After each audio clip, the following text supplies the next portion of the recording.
Assalamualaikum dan hai. Pada hari ini saya akan berkongsi serba sedikit topik yang boleh kita ulang kaji untuk persediaan menghadapi sesi temuduga SPP secara atas talian ataupun bersemuka pun bolehlah kan. Jom.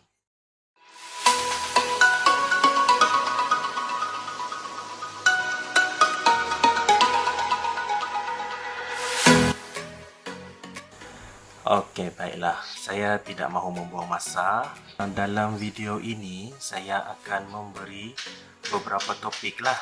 Saya akan terus kepada topik yang pertama, iaitu memperkenalkan diri. Ini adalah salah satu perkara yang kamu boleh buat sedikit ulang kaji atau latihan sebenarnya di rumah.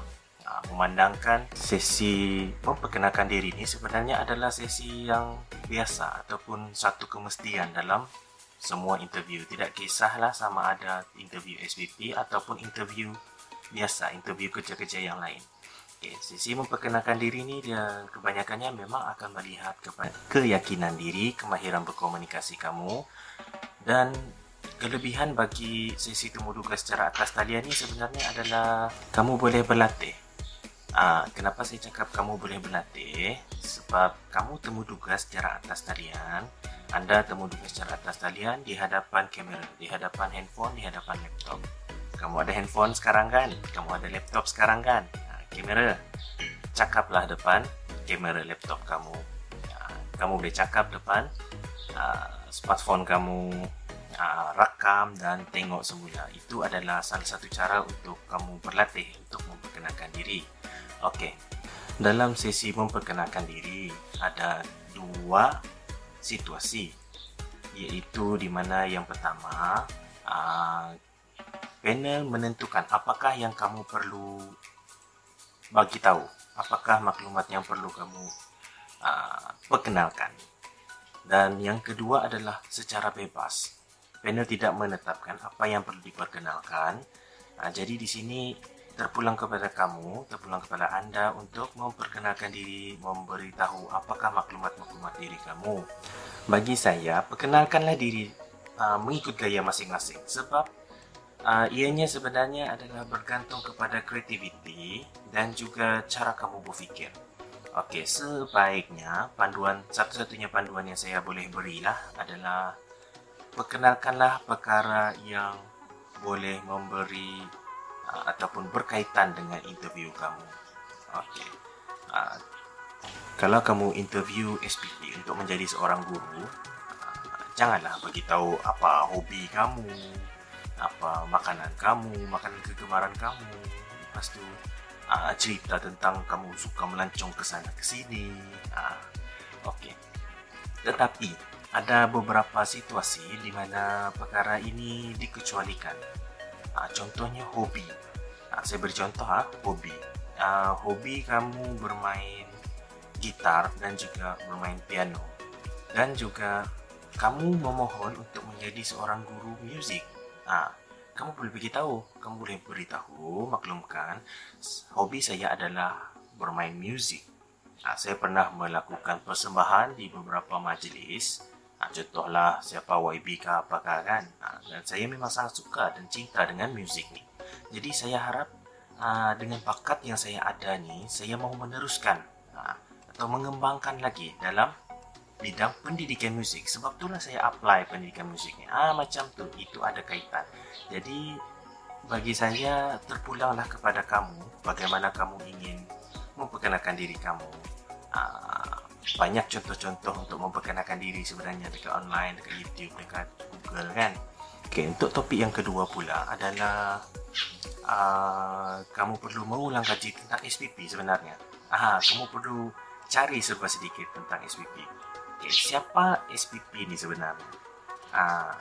Siapa yang temuduga kamu tu? Panel tu siapa? Macam kami dulu, panel saya adalah salah seorang ahli majlis tertinggi dalam SPP. Kalau kamu pergi dekat laman web ataupun website rasmi SPP, kamu boleh melihat carta organisasi mereka. Jadi di situ memang yang menemuduga saya memang adalah salah seorang dari sana kan. Dan jangan heran pengurusi atau presiden, pengurusi rasanya kan, Tan Sri itulah, saya lupa semua. Oke, Tan Sri itu pun ada menemuduga juga. Tapi apa yang saya dengar daripada kawan-kawan saya dulu, Tan Sri itu sangat bagus, sangat baik. Jadi jangan takutlah kan. Oke, salah satu ataupun salah seorang lagi yang akan menemuduga kamu biasanya adalah orang yang pakar dalam bidang. Macam saya dulu adalah guru cemerlang dalam bimbingan dan konseling. Oke, jadi kamu perlu mengenali mereka, kenal apa nama panggilan mereka. Kalau Tan Sri, panggillah Tan Sri. Kalau Datuk, panggillah Datuk. Kalau Encik, Tuan, panggillah Tuan, Puan. Okay. Jadi seterusnya di bawah topik SPP ni, kamu juga perlu mengetahui SPP ni dia berada di mana sebenarnya. Adakah SPP ni di bawah Kementerian Pendidikan Malaysia ataupun di bawah Kementerian Pendidikan Tinggi, Pengajian Tinggi Malaysia, ataupun berada di bawah, direct di bawah Perdana Menteri ke macam mana? Okey, di sini ni antara soalan-soalan famous juga sebenarnya. SPP ni adalah satu badan yang bebas. Dia suruhanjaya, dia tidak boleh berada di bawah mana-mana. Dia adalah bergerak secara merdeka lah, bebas lah kan, secara sendirilah. Untuk mengekalkan integriti ataupun ketelusan dalam pelaksanaan ataupun pemilihan ataupun segala gerak kerja mereka lah. Okey, perkara ni sebenarnya kamu boleh lihat di dalam laman web SPP sendiri. Dan juga kenapa mereka menggunakan suruhanjaya. Itu antara soalan-soalan yang famous sebenarnya dalam temuduga SPP. Okey. Untuk seterusnya di bawah topik SPP juga adalah fungsi-fungsi SPP. Bilakah kamu akan berjumpa SPP?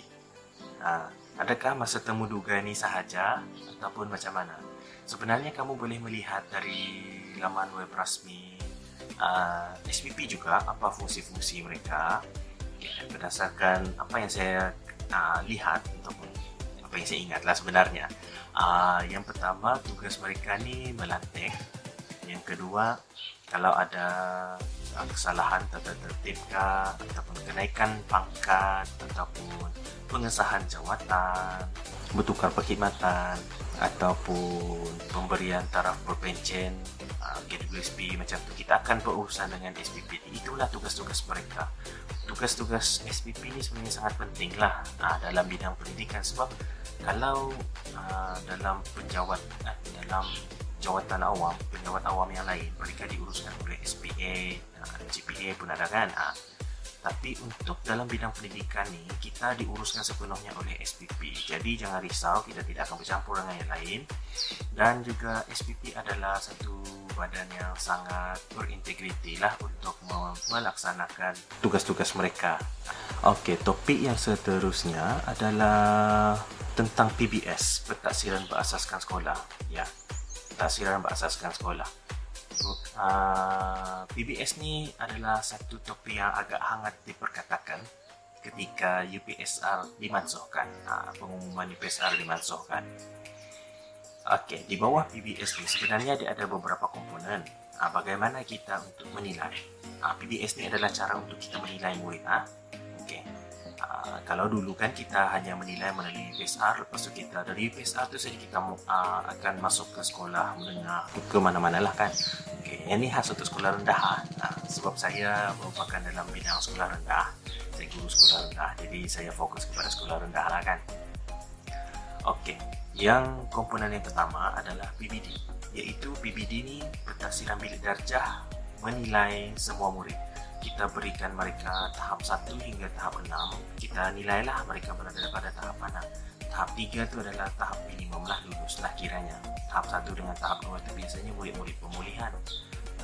Kamu boleh selongkar semula benda-benda ni dekat Google ataupun dekat mana-mana.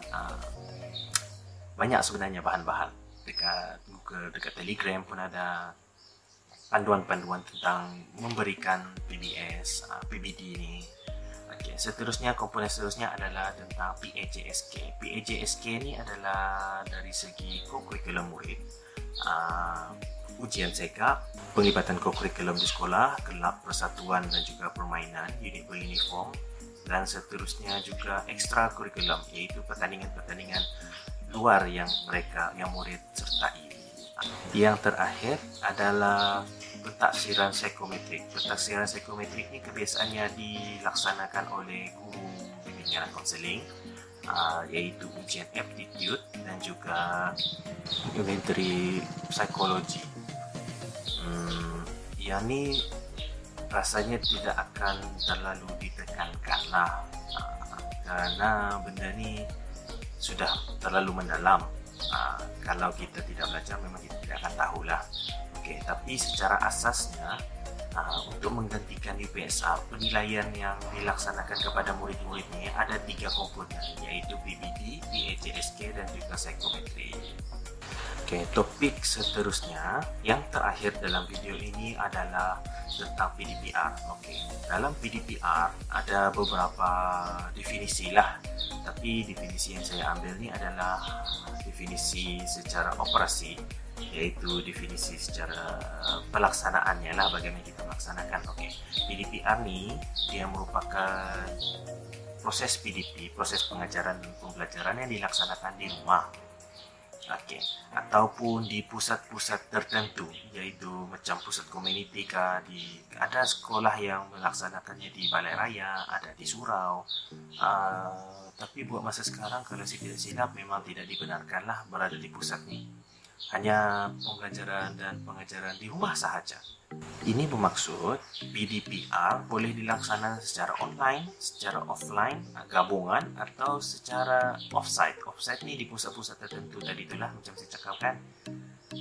Jadi pendekatan ni sebenarnya ada pelbagai. Kalau kita faham memang ada kawasan yang tidak mempunyai talian internet, ataupun ada murid yang tidak mempunyai peranti yang cukup, peranti yang diperlukan.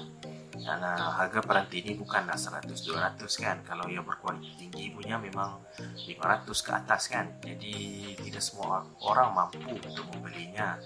Jadi guru-guru perlu kreatif sebenarnya. Apa isunya? Banyak isu sebenarnya PDPR. Tapi terpulang kepada guru sebenarnya. Guru sendiri yang perlu kreatif untuk melaksanakan PDP ini. Jadi banyak cara.